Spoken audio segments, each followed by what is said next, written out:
Welcome to Grand Rounds this morning. Couple of technical points. Let's see. Welcome. Some housekeeping items. We are broadcasting live via live stream on YouTube. So, I encourage you, get online, look at these things. As I look at Grand Rounds that I've done, I got 1,000 or 1,500 views. I always ask myself, I didn't realize so many people are interested in what I have to say. But there's good stuff on there. Use it. When you ask questions, and Dr. Jeremias has promised me that he'd pick on people, including me, use the microphones. I apologize in advance. My microphone won't be working if you call on me. If you'd like to submit a question, text DeBakey 37607. But if you're here, don't be embarrassed. Use the microphone. And you may submit questions using the live stream feed. Okay, so look, it's an absolute pleasure for me to introduce a longtime friend and colleague, Dr. Alan Jeremias. And Dr. Jeremias and I have worked together for, it must be more than 20 years now, back in the event days. So, Timmy, let's pick on you first. So what's an elevated troponin mean? What's the meaning? One line. One line. Higher than the 99% of upper limit of normal. Yeah, what's it indicate? By cardiac injury. Okay, so suppose I told you that there's an important paper that shows that 15% of patients coming in for elective PCI have elevated troponin. Would you be shocked? Oh, would someone be shocked? Bill, would you? No. Okay, so that's the first publication I worked on with Dr. Jeremias. So that's, to me, that's Dr. Jeremias' entree. But, since that time, he's become a world-renowned expert on coronary physiology. Those of you who have scrubbed with me, you always hear me griping about 25% of patients who get stented still have suboptimal FFRs, meaning we haven't really eliminated ischemia. That comes from the DEFINE study that Dr. Jeremias did, and now he's translated that into a big study looking at this prospectively, asking whether flow reserve measured pre and post stenting can predict outcomes.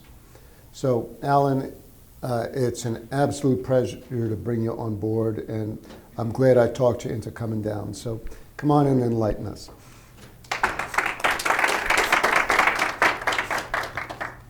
Thank you so much, Neil. Appreciate the invitation, and it's really a pleasure being here this morning. I hope this is going to be somewhat interesting to you guys. I tried to make it not too dry, and I think I have a few controversial points which might be of interest. These are my disclosures. So the good news is you guys don't do grand rounds early. I really appreciate that. In the north we start at 7, here it's at 8. Maybe I should move down here. I hate getting up early. But I do hope you had your coffee because the first few slides are going to be rough, guys. All right, so let's talk about the basics of coronary physiology. And this is kind of the most simplistic form in which the flow basically equals two things, which is the delta pressure in the coronary, and of course if there's no lesions, there's no delta pressure, it's just the pressure, over the resistance in the microcirculation. And really what you need to know about this is that the body will do whatever possible to maintain the blood flow to the myocardium. Really that's the primary goal of the heart. And so there is a lot of factors that control the function of the microcirculation in terms of regulating the blood flow, and I don't want to go into that. That's really a whole separate talk. But the bottom line, if you think about it in this schematic, is that there is autoregulation to a certain extent to overcome the problem of having a significant coronary stenosis. So under normal circumstances, this is how this looks like. There is a, basically minimal plaque, but no significant stenosis at all in this case. And so the resistance of the epicardial vessel is practically zero. The pressure in the distal coronary is the same as the pressure in the aorta, so there is no pressure loss at all. The flow is perfect. And so under these circumstances, the microcirculation is basically clamped down. when you're sitting here, you don't need to have a ton of flow in the heart. And so generally speaking, the microcirculation is clamped down. Now I know this talk is exciting, so maybe it's a little dilated, but generally speaking, it's pretty clamped down under resting circumstances. So that's kind of the natural state. Of course, as you start exercising, the job of the microcirculation is now to dilate and to allow an increase in coronary flow. Now, let's assume there's a 70% stenosis, so things change a little bit under these circumstances, where now there is an increase in the resistance of the epicardium. Distal pressure of the coronary falls a little bit, but still flow is maintained. How so? Because now the microcirculation dilates to compensate for that stenosis. And so when we go to the more extreme example of having a 90% stenosis, flow is still maintained to a large degree, even though now there's, of course, a pretty dramatic drop in the distal coronary pressure, and now the microcirculation is fully dilated. And what that means is that you may not have symptoms at rest, but there is really no reserve at all. Once you start activity, exercise, whatever you do, at this point you want to develop symptoms because now the system is overwhelmed. There is no more to go. The microcirculation cannot compensate anymore at that point. And so that was kind of the observation, a long time ago, 40 years ago. And because it's difficult to measure flow per se, still today we have trouble measuring. There's ways to do it, but it's more complicated. It's a lot easier to measure pressure.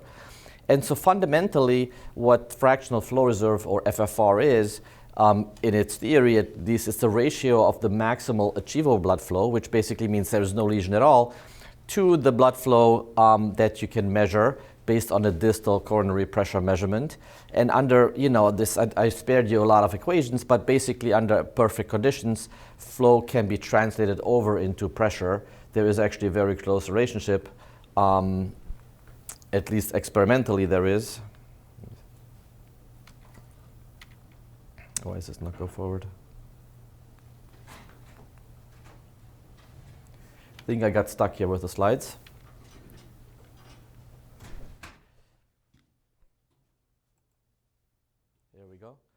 And so during maximal vasodilatation, and that's kind of the basic fundamental concept, under maximal vasodilatation, we use typically adenosine in this country. There is basically a one-to-one relationship between flow and pressure, and so that's kind of how FFR is derived. And as you see in this example, the aortic pressure would be 100, the distal pressure would be 70, and you just simply take the ratio of the two, and 0.70 is what the number is in this case. What we know from most studies is that the significant number that we use today is 0.80 or less as being a significant coronary stenosis. And so this has been kind of discovered 40 years ago, and I'm sure you're aware of a lot of scientific research over the years that has occurred. I'm going to go over a couple of studies which I think are still relevant, which is the 5-year follow-up of DEFER. DEFER was one of these early trials done in the late 90s, where people were categorized, if you will, based on their FFR. They actually used a cutoff point of 0.75 back then, which eventually became 0.80. But the idea was, if your FFR was low, 0.75 or less, you get PCI. That's the reference group. If the FFR was above 0.75, patients got randomized, right? They got randomized to either deferral, which means medical therapy, or perform PCI anyway, right? Because there was an angiographic stenosis, and so back then it was kind of justified. And as you see, the results here, patients who got deferred with a non-significant FFR had a 3% event rate. Those who had a stent doubled the event rate, and of course those with low FFR had the highest event rate. And so that's kind of the early studies indicating that there might be value in this technology. And of course, maybe the most prominent or famous study is the FAME trial, of course, which looked at about 1,000 patients with multivessel disease, and they randomized patients to an angiographically guided strategy versus an FFR guided strategy.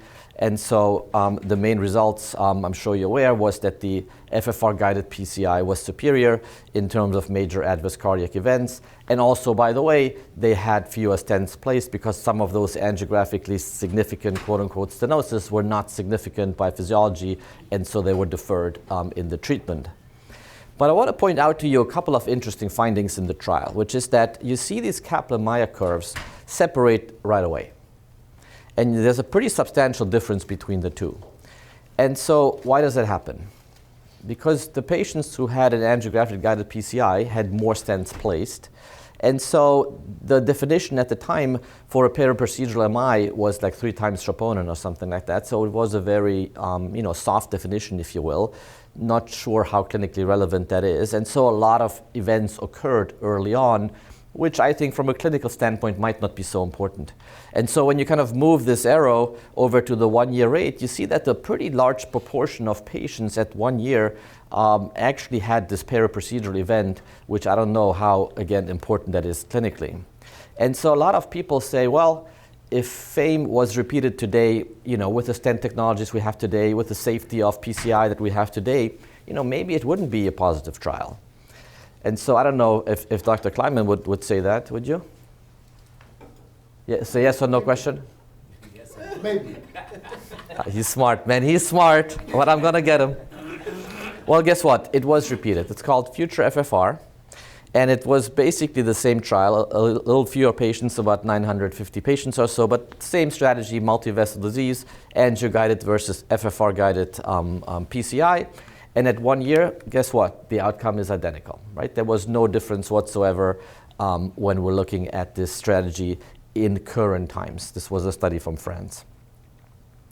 And so the question now becomes, what is the utility of coronary physiology in the contemporary era? I mean, we know 40 years ago, it was obviously a breakthrough technology, and maybe avoiding PCI 40 years ago was a really good idea, but is it necessary today? And so now comes a time where, Neil has to kind of buckle up a little bit and be strong, because I'm going to mention a few trials here, which, might not be of liking.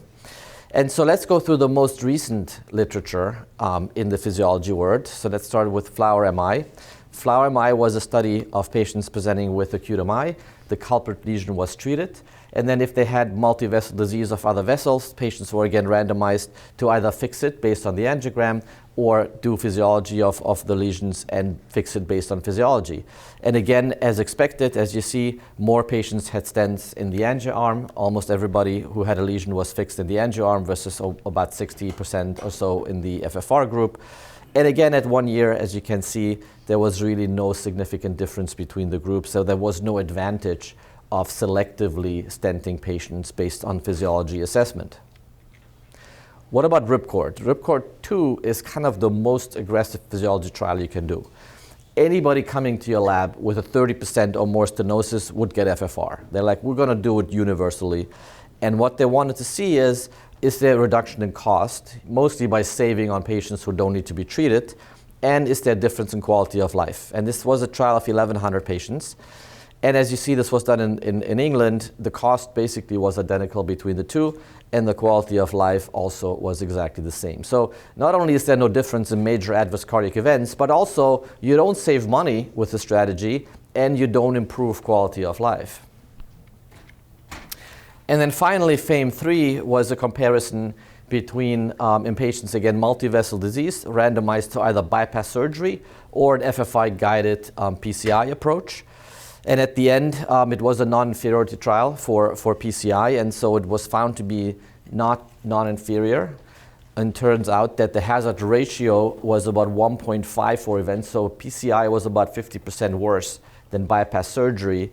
And to be honest, in plain English, if you say it was not non-inferior statistically speaking, it basically means cabbage, beat the pants of PCI in this case. Physiology-guided PCI, I should say, which is what the idea was in the trial. And so it really, let's ask this question. Does it make sense to base your treatment decision on one single test? All right, now we need fellows. I know this guy. Yes or no? No. He says no. Anybody say yes? I guess after all this negative press here, nobody will dare to say yes. Well, the right answer is this. If anybody asks you a yes or no question and you want to sound smart, you say, well, it depends. That always sounds, oh, the guy is thinking, it depends, that sounds intelligent. Well, what does it depend on, right? And so the right answer here is, if you had a test that was 100% sensitive and 100% specific, of course it would make sense, right? You want to base your treatment every single time on that test, but do we have that test in medicine? Probably not. And is FFR that test? Well, I don't think so.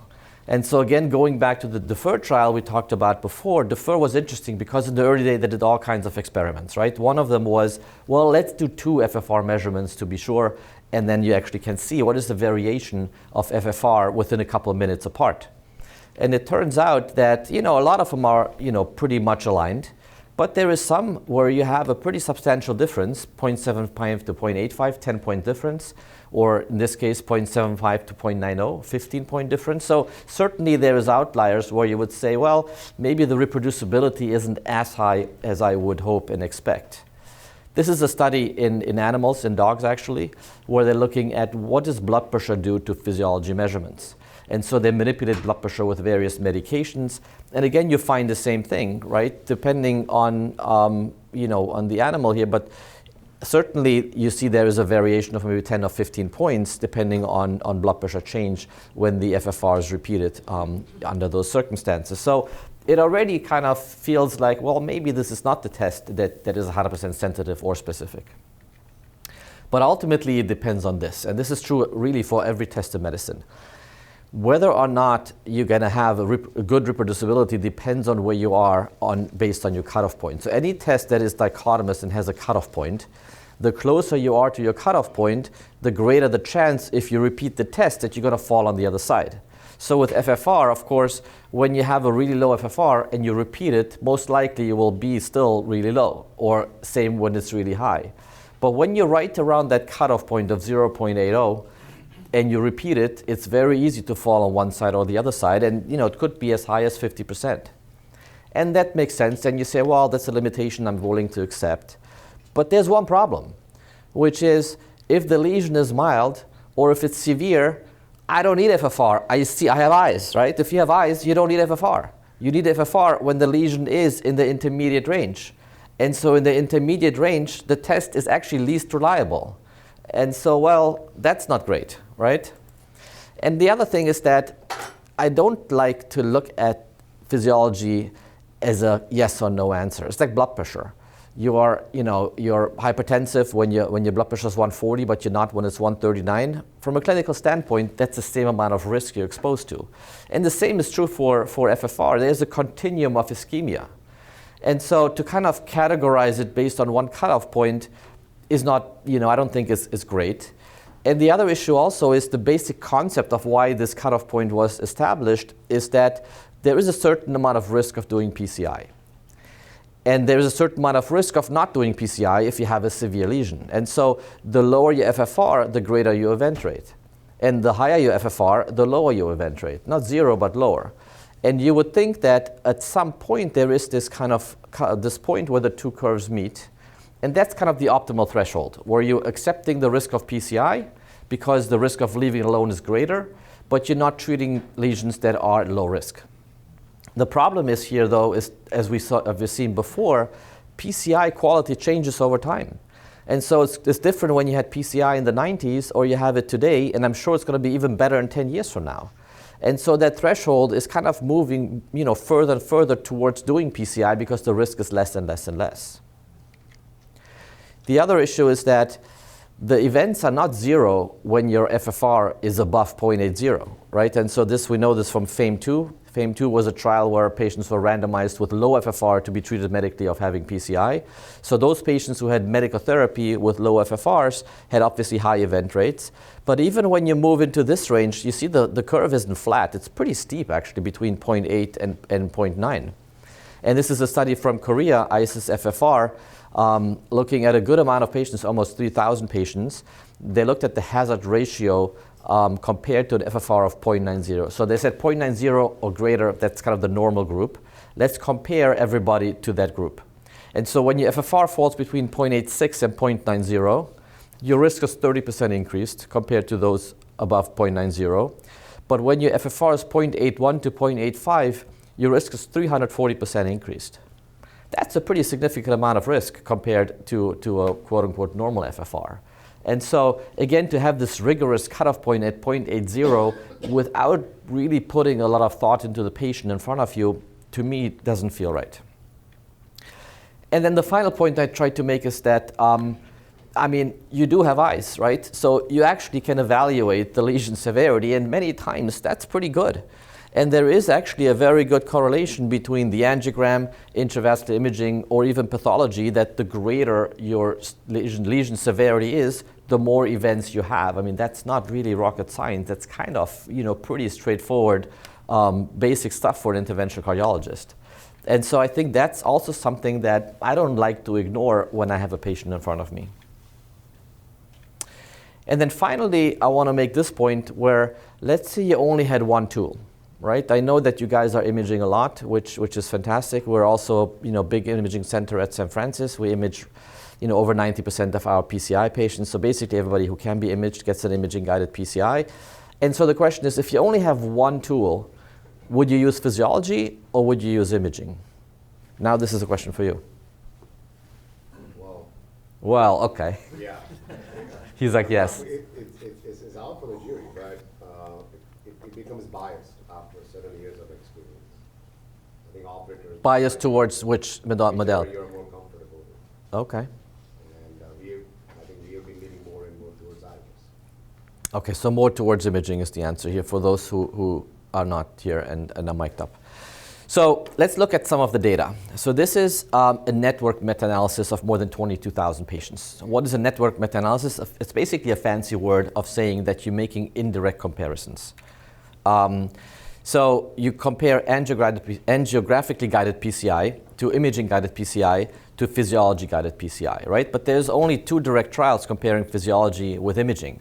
And so the indirect comparison would be like this.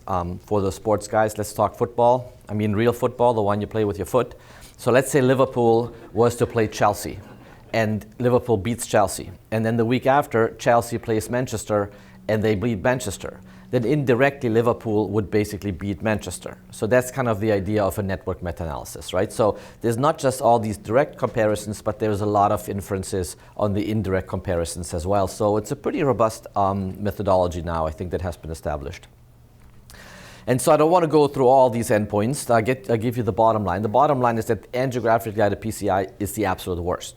So if you have a choice, whatever you choose is better than just the angiogram. That's your worst choice. But most of these endpoints, right, this is MACE or cardiovascular death, MI and so forth, most of these endpoints, it looks like imaging is a little bit better than physiology.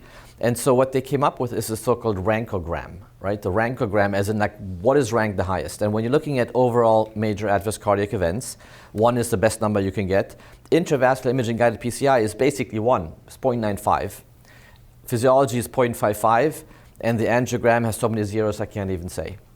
So bottom line is, when you're comparing these two, even though many times indirectly, it does appear that the imaging guided group wins over physiology guided PCI.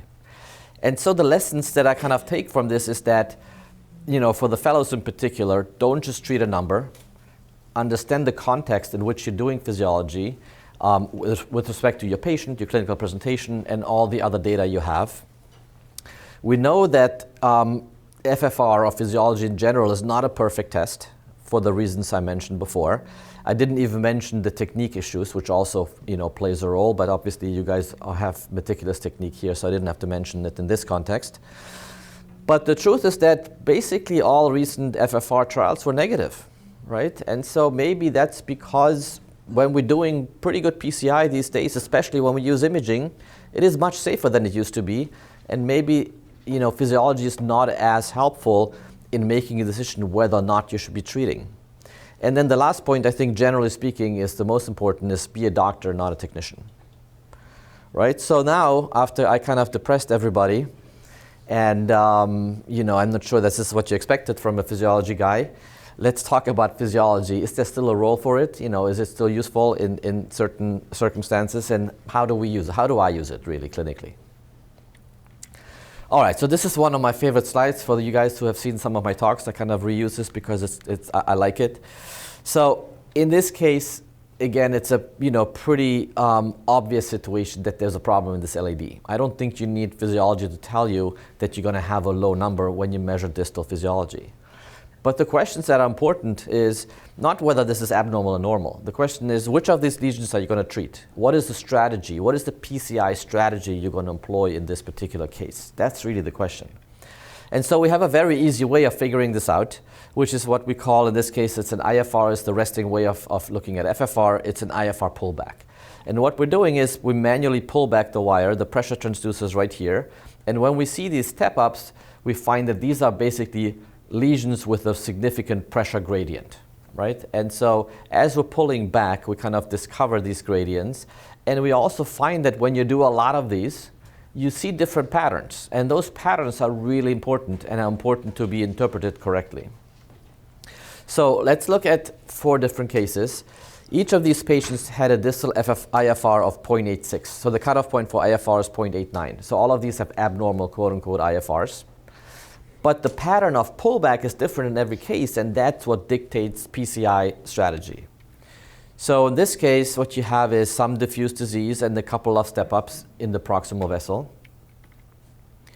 Here you have one nice big step up. That's the easiest and best to treat, right? Because you have one step up, that means the entire pressure loss in this vessel, all those 14 points of IFR pressure loss are confined to one location, to one lesion. You put a stent there, you're home free. In this case, again, you have some diffuse disease distally and then a pretty nice gradient. So this can be treated also pretty nicely with PCI. And then sometimes you just have diffuse disease. These are the most difficult patients because putting a focal stent in somebody who has diffuse disease is not going to help them, right? Then you only take the risk of PCI really without any clinical benefit. You can do the same with FFR. So basically the pullback can be done at resting conditions, or it can be done with hyperemia. When you do it with hyperemia with IV adenosine, you can get something called the PPG, or the pullback pressure gradient. It's basically the same concept and the same idea. The only advantage, if you will, of the PPG is that there is a quantifiable number. And so the number is 0.66. So when the number is high, that means there is a focal step up, there's a focal stenosis, which explains the pressure loss. When the number is low, it's basically all diffuse disease. And so about 0.66 is the cutoff point, although this is a pretty novel index and we're still kind of working out the kinks. But that's kind of the concept of that. Why is that important? Well, it's actually really important because, again, we spoke about patients who have focal disease and you put a stent in, generally speaking, they're doing better, right? They're 72% angina free. That's not bad. Versus when you have diffuse disease and you put a stent in those patients, you have still a good amount, 52% of residual angina, mostly because you insufficiently treat the long segment of disease. And that's also true when you're looking at the baseline SAC, or the Seattle Angina Questionnaire. The lower the numbers, the more angina you have. So these are the patients that have the most angina. And as you see, those with a focal disease, they have pretty substantial benefit. Those with diffuse disease, not so much. And so that's why it's important to distinguish the patterns when you're doing these pullbacks to identify, how to treat these patients best. So when we go back to the vessel I showed you before, it turns out that the angiographically most significant stenosis, number 3 in the mid vessel, only really has a pressure loss of 4 IFR units. That's not a lot. Lesion number 2 also looks significant angiographically, has 12 units. That's, significant. And then surprisingly, lesion number 1, which angiographically may not even look like a lesion, has a 15-unit pressure loss, which is pretty substantial. And so this is what I want to illustrate with this case, is that when you base your PCI strategy based on the angiogram, or even on imaging in this case, I would say most of you would treat lesion number 2 and lesion number 3.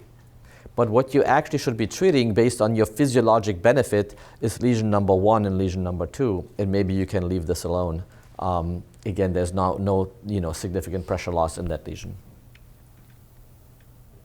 And so these are some examples of kind of that same concept, if you will, right? This is somebody who has more diffuse disease distally, and then a pretty sharp pressure loss proximally. So there's a tight lesion proximally. There is a little bit of pressure loss in this mid lesion, which also looks tight angiographically. And this looks just as tight, but basically is a flat line.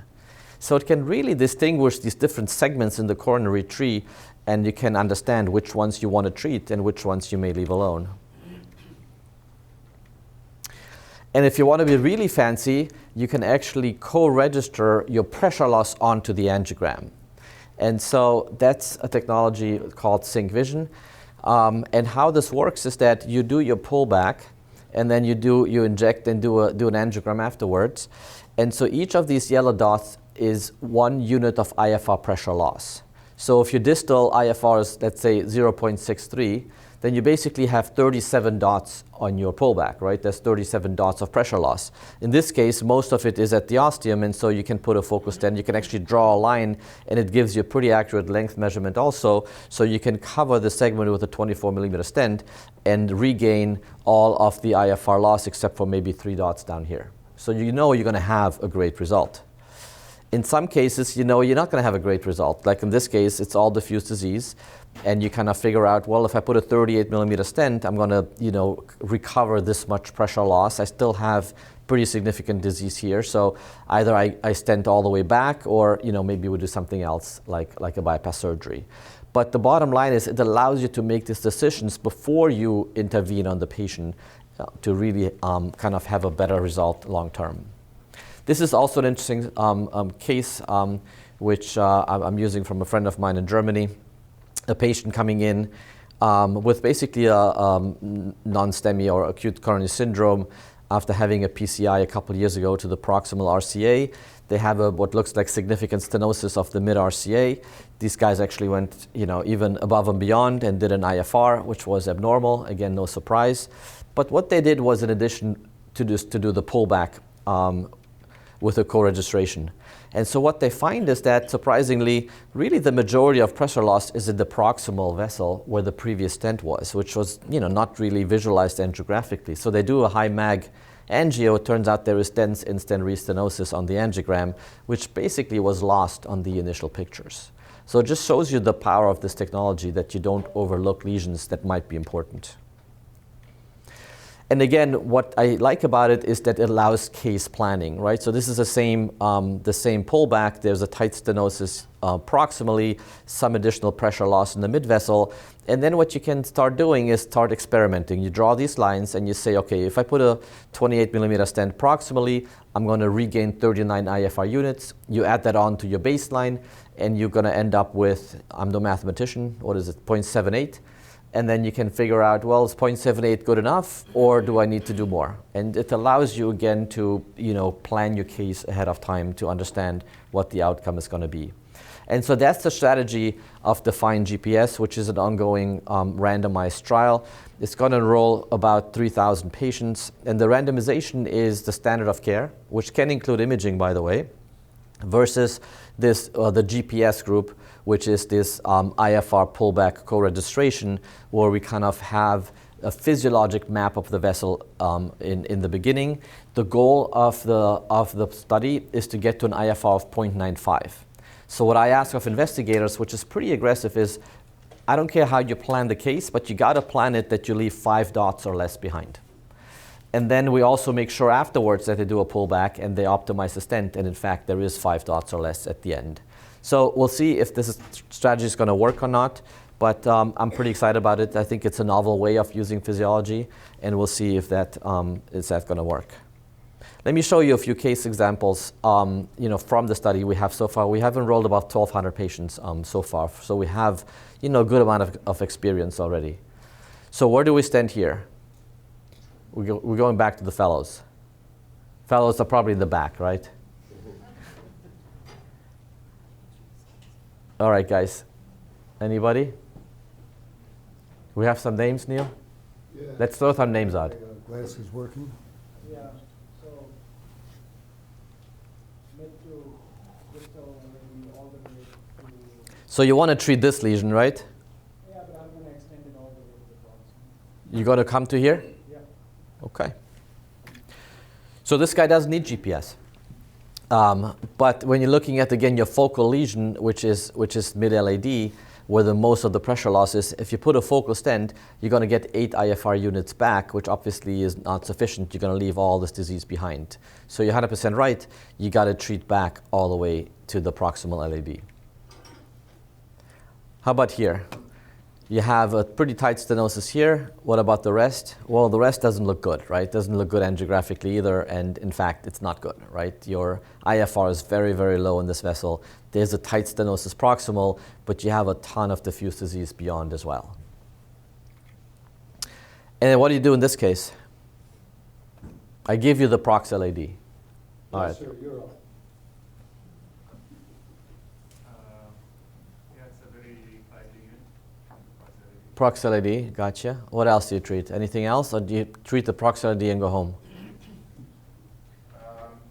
I mean, we can, so I think after that, diag, it looks diffuse disease, but we can, This area or down here? beyond the, Down here. yeah. Okay. What about the circ? Circ is good or bad? It looks also diffusely diseased after, like in the, after the proximal portion. Right. Well, circ is bad, right? And it's diffuse. So these are not easy cases to treat. And so these are cases we have in the trial. And so what I'm asking of investigators, if you enroll a patient, you got to treat all of this, both the LAD and the circ, right? And so it's a tough study to do. It's difficult to convince people to be as aggressive as I want them to be, as you can imagine, because look how much pressure loss you have in the circ, and you basically have to treat the whole thing, and probably the LAD as well. And so part of the trial also is to then see what you did, right? We also want to make sure we have a strategy going in. We stent what we need to stent. But then afterwards, why don't we check our work? Like, how many of you guys, I know that you guys are using physiology quite a bit before PCI, but how often you use it after? Be honest. Very rare. Rarely. Okay. 3%. But the truth is that patients come back with angina, right? In trial after trial after trial, this goes back, last 30 years, doesn't matter what study you're looking at, between 20 and 30% of patients have recurrent angina at 1 year. And the question is, why is that, right? Did we not treat the right patients? Is it, is angina something else? Is the microvascular disease? Part of it is maybe we didn't treat all of the lesions we had to. Here we go. So Define PCI was a trial we did where we looked at 500 patients, and all of them had a baseline IFR without a pullback, just a baseline IFR, which had to be abnormal. And then what we told investigators is, look, you treat all the lesions you want to treat. It doesn't matter how you do it. When you're done, when you're happy and you're satisfied, and normally you would stop, we asked you to do a blinded post-PCI IFR. And blinded because we didn't want them to additionally intervene because, they were basically done, right? And what we found is that, first of all, there's really no correlation between the angiogram and the post-PCI physiology assessment. This is the most scary part of the trial. So it doesn't matter what residual stenosis you have by the angiogram, and this is not just the stent, this is the entire vessel, right? The physiology is all over the place. There is no correlation between the angiogram and the physiology. So even if you think you did a good job, the truth is you might have or you might not have. You don't know. This is one of the cases from the trial where there is pretty significant disease in the mid to distal LAD, which was treated. This is the result at the end. And so this is how the physiology looks like. IFR was 0.39, obviously very, very severely decreased physiology assessment at baseline. They place a stent, it goes up to 0.74. Substantial improvement, but still way, way below the cutoff point of 0.89. And on the pullback, what the finding is that there is basically no gradient at all within the stent. So they did a good job within the stent. But what we find is that in this proximal, further up mid LAD, there is a 33 unit of IFR pressure loss. So basically, it's still a very tight stenosis, although the angiogram looks like it's a pretty benign lesion. And so if you did this on a routine basis, you put another 15 millimeter, 18 millimeter stent, in this location. It's a very straightforward, PCI. It takes you 5 minutes, and you would basically normalize physiology. Instead, you don't see it, you don't know, you leave it behind, and of course, you're not surprised you're surprised when the patient comes back having angina.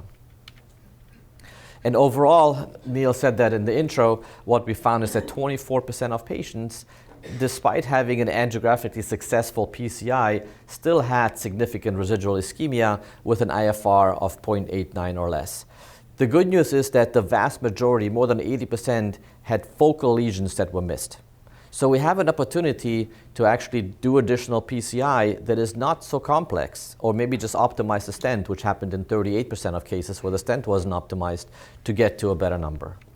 And why does it matter? Well, this is the one-year outcomes data. Patients who get to an optimal IFR, which was 0.95, which is why we use that now for defined GPS, have an event rate of less than 2%. Patients who have an IFR of 0.95 or less have a 6% event rate, basically a 3 times higher event rate among patients with a suboptimal post-PCI IFR. And that even translates into cardiac death or spontaneous MI, which didn't occur in any patients with an optimal IFR and occurred in 3% among those with a suboptimal IFR post-PCI. So I guess the bottom line is that new trends, I think, show that contemporary PCI is pretty darn good, right? The safety is good, I think. The outcomes are pretty good. And so maybe we have to adjust the physiology thresholds. And frankly, maybe physiology is a little bit overused to make the decision whether PCI is necessary or not. I think we have other tools that might be just as useful, maybe better, intravascular imaging. I think if you want to use physiology, you absolutely have to do the pullback. I think the most value right now is to either do an IFR pullback or another resting gradient pullback or an FFR pullback with PPG. But that really determines the strategy of how to do the PCI properly. And also doing a post-PCI physiology assessment, I think, is critical to make sure that you have achieved the result that you intended to achieve when you set out for your PCI. Thank you so much.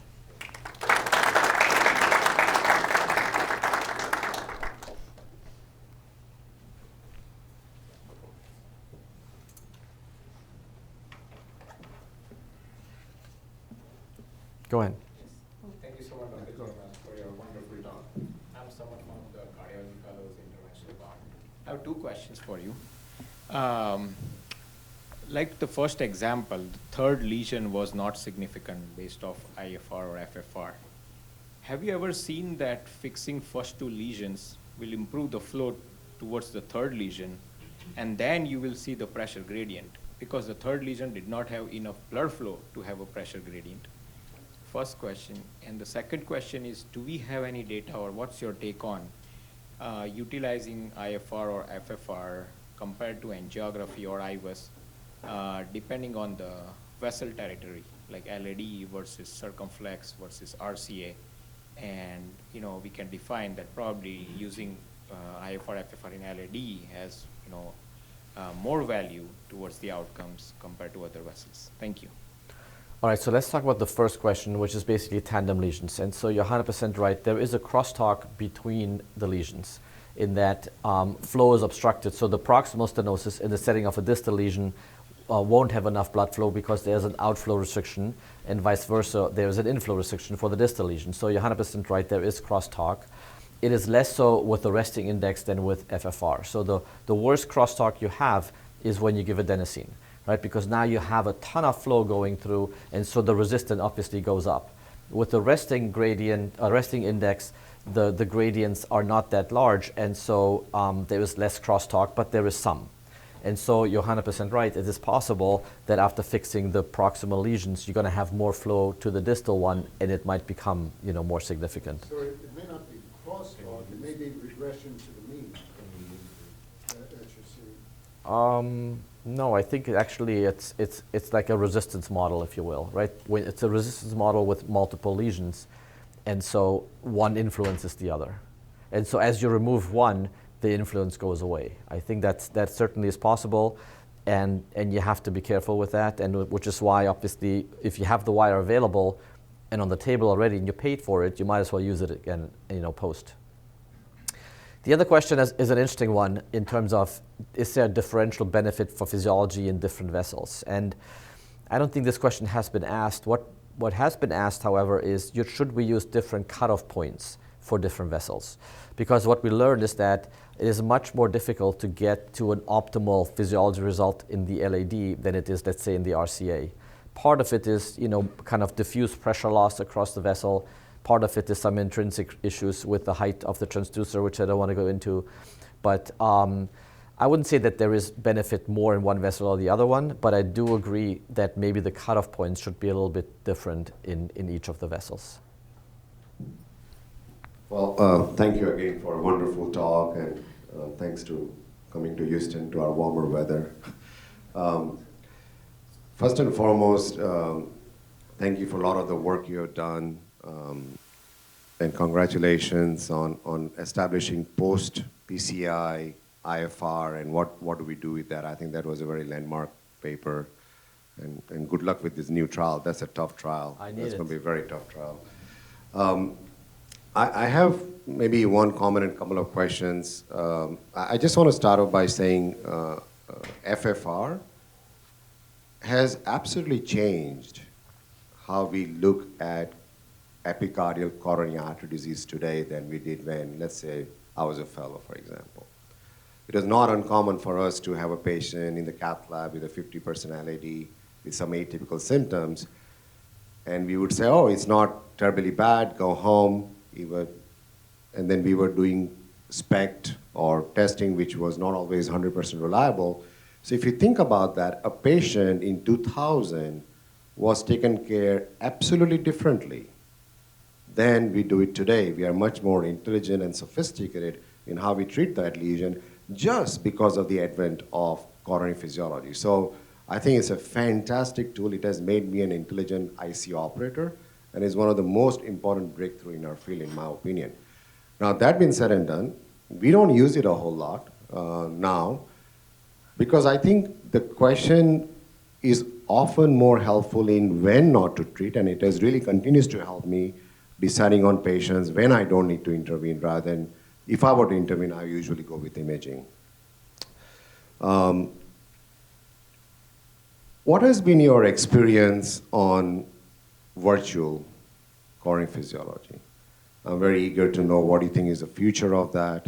I'm talking about virtual FFR and cath FFR. So I would like to know your viewpoint on that. And maybe if you can shed some light on microvascular resistance and what do you think the future of that field is, or are we just shooting in the dark there?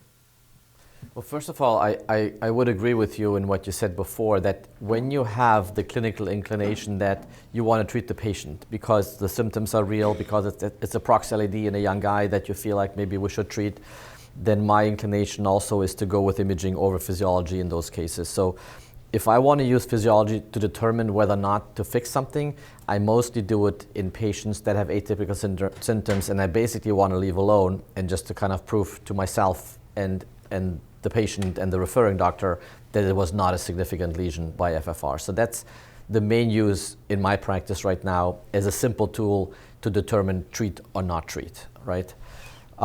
In terms of the newer modalities, I'm actually somewhat bullish on them because, you know, when you think about, let's say, angio-FFR, it is non-invasive or less invasive. You don't have to put a wire in the coronary. It's pretty quick. And if you just want to ask a simple question, treat or not treat, it basically does a pretty good job, right? The overall accuracy, depending what system you use, is, let's say, between 80 and 90%, which is pretty good. So I think that's probably going to be a big part of our practice in the future. So I'm optimistic that this will work. They also have pullback curves, which is interesting, right? Because they also derive not just one number distally, but similar to heart flow, you know, the coronary CTA, there is a pressure loss calculated across the vessel. And so you can make some assumptions from that, although it hasn't been fully validated against an actual physiology pullback. And I think there's more work to be done there, but theoretically it can be used, you know, as a pullback also.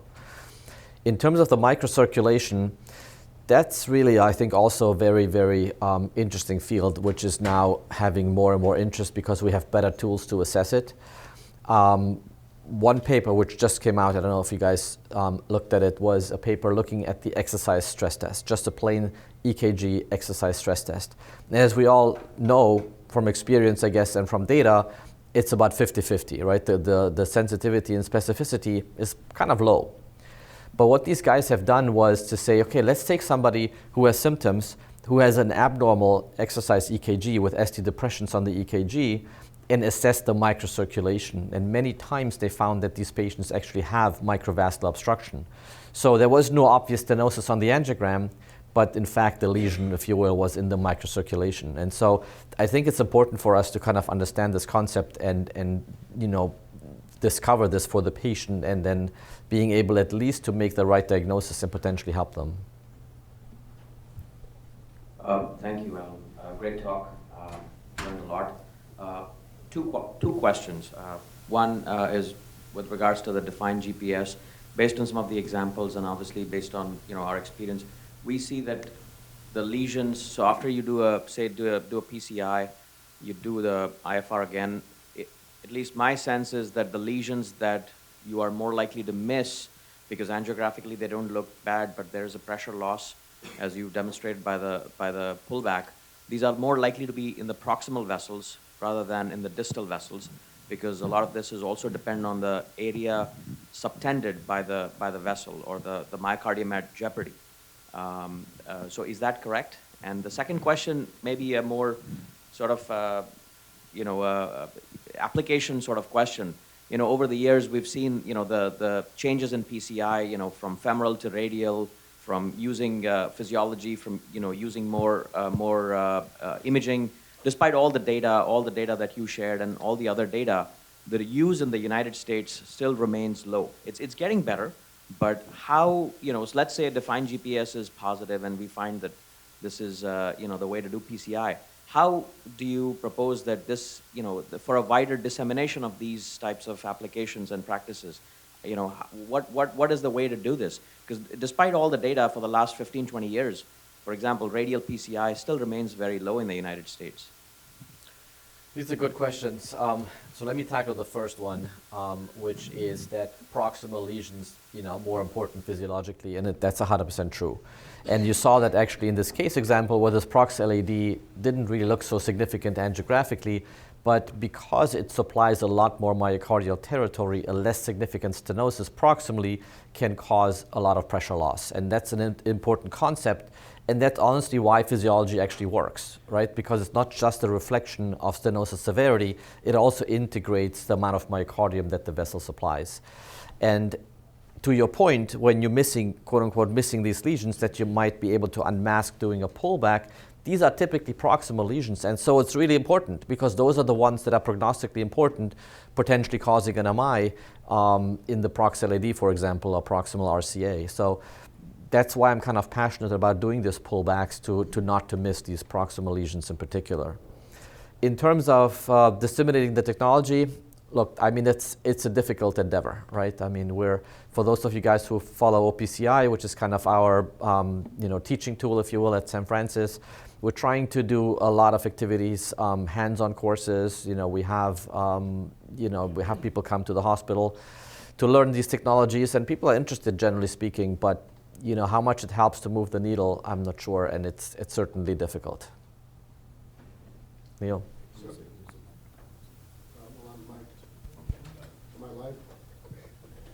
Am I alive? Yeah, so look, as everyone has said, this is a great talk, and it's something we all need to learn more about. So something that's been bugging me for 4 or 5 years about the field. We treat FFR, IFR, QFR as dichotomous variables. It's either positive, in which case you do something, or negative, in which case you do something very different. And then you showed 2 slides that sort of hinted at the uncertainty about whether it really should be a continuous variable. There are lesions that have IFRs of 0.86 that for various reasons you may not want to put a stent in. Your one slide showed a curve and a bar graph. On the curve, it looked like there was a continuous relationship between events and FFR between 0.7 and 0.6, and below that it flattened. Whereas on the other side with the bar graph, it looked like there was a continuous drop-off. How much data do we have about that issue? How much more do we need, or how confident are we now that the lower your FFR or IFR, the higher your risk? So that's a good question. First of all, I kind of share your sentiment in that I really dislike this dichotomous view of physiology, because as I mentioned before, it just doesn't make sense in the context of ischemia to have a binary cutoff point. The reason we have it, of course, is because every trial that has been designed has to have, a cutoff point to treat versus not treat, and that has been adopted by the guidelines and then eventually in the community. Is it the right thing to do? I don't think it is. But to your question, do we have enough evidence to kind of override it? And I think we do have a good amount of evidence, right? There is trials looking at physiology measurements, and then the patients have been treated medically, like the control group of FAME2, for example. And so that's where a lot of the data comes from. Same, there is also a good amount of data, observational data, not randomized trial data from Korea, which is where the other data set is coming from. So we do have an idea that the lower your FFR, let's say, is, the more events you're going to have over time, which is kind of intuitive. The more interesting question to me is what happens in the range of where you're above the ischemic threshold, so if 0.8, let's say 0.8 to 0.9 or 0.8 to 0.95. And I feel that's also, you also have events in that, and that's what concerns me more. And that's why my thinking is that, well, if you have a patient in front of you that has typical symptoms, that has, a significant stenosis, and your FFR is 0.82, it's not the smartest thing to defer that patient without further investigation. I'm not proud to say, but I think we at St. Francis probably have the largest cohort of patients, of PCI patients with negative FFRs. We should publish that one day. But we don't just stop there. We're not going to go and have a negative FFR and then we say, well, it's time for lunch, right? When you have somebody who you have a high suspicion that there's something going on. So I usually fall on imaging on those cases. 100%. I think that has been very 100%. If I could ask some questions from a non-interventional person. Thanks for coming right here. Here. Where are you? Here. Oh. Thanks for coming and sharing. Some of them are provocative.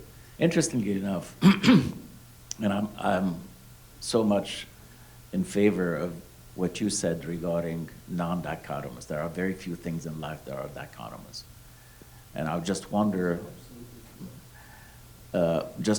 why not use some confidence, meaning between a certain number where you could intervene as opposed to say, this is where it is. So I'm just wondering, planning new trials, or even from a clinical point of view, just putting it, because as you mentioned, the patient is number one. They have to decide what the symptoms are. We're doing most things at rest as opposed to during stress or physiologic stress, different ways. So just a thought for you. The question is, I have also, is we're trying to relate event to the artery that has been intervened on. And we know clinically that several events can occur in the non-intervened upon artery because of where myocardial infarctions or acute coronary syndromes come from.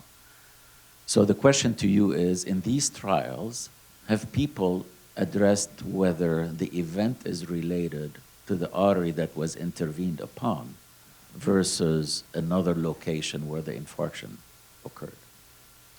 Yes, it's a good question. So most trials look at a composite patient outcome. Some trials are only looking at the target vessel failure, which is only looking at the target vessel and no other events, but most trials look at the comprehensive event, which is major adverse cardiac events for the patient.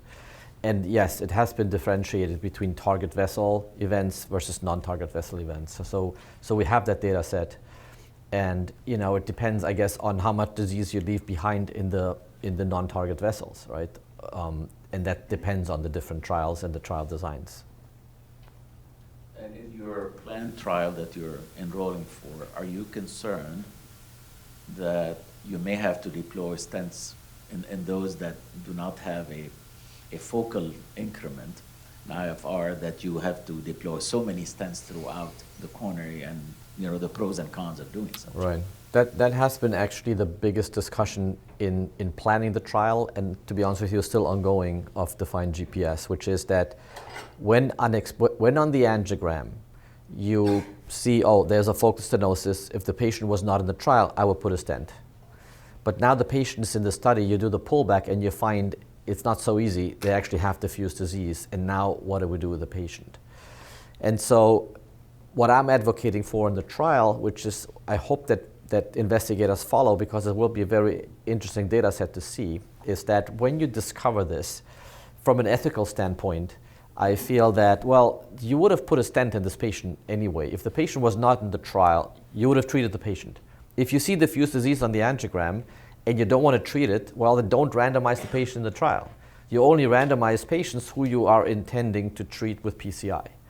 And so now that you do this and the patient now randomized to GPS, you find that the disease is diffuse, it kind of refines your technique and your thinking about how you should treat the patient. So in a way, I think it helps you to perform better PCI than putting a focal stent in a lot of diffuse disease, which is not going to help the patient. So my argument is that I think that, and we'll see if that's going to be true or not, we're going to have enough patients, I think, in both arms with diffuse disease that if you treat the entire segment, you're going to have better results than in the control group where you might only put a focal stent. But of course, there is controversy about that, and I realize that, and that's how we do the study.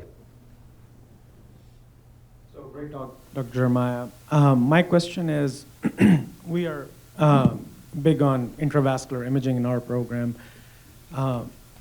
What is the role of post-PCI physiology if you have done and properly pre and post IVUS-guided PCI where you have landed your stents from healthy segment to healthy segment? Is there still a role for post-PCI physiology? So remember what I told you during the talk when somebody asked yes or no question, the answer is it depends. And so I think it depends in this case also. So if you have truly focal lesion and you do an imaging-guided PCI and you optimize your stent and there's no other lesions, then it's not going to add any value. But most of the time, that's not the case, especially not in the population we treat today. Most of the time, people might have a stenosis that, is whatever it is, but then there's also lesions really everywhere. And imaging, as much as I'm a fan of imaging, as much as we use it, I don't think is a good tool to assess how much pressure loss you have from all this plaque buildup in the vessel. And I think physiology remains a better tool for that. So my thinking is that in most cases, it still adds value over imaging to kind of have a better understanding of the pressure loss in the vessel. Do you have time for one more question?